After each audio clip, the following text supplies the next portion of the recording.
But I want to take one moment to speak about Mr. Tom Holbrook and the state's attorney in St. Clair County, Brendan Kelly. I'm a candidate. I have run for public office for over 40 years. I've won a lot and I've lost a couple. I don't really think I lost any elections. I think I had them stolen from me at the ballot box. I had them stolen from me in the back room of when they would count the votes. You know about the story, Bob, when I won the last election in 2007, and I'm a licensed funeral director and embalmer.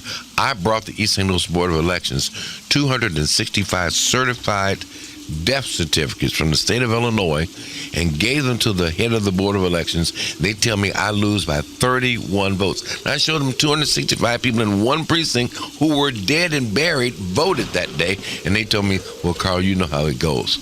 Well, I want to see Mr. Holbrook and Mr. Kelly give you and I and Roger and every other candidate in writing the procedure they're going to use November the 8th. Because I've been on that other side of that fence when I've shown them people that I have buried that are dead and in the grave that still are voting in East St. Louis.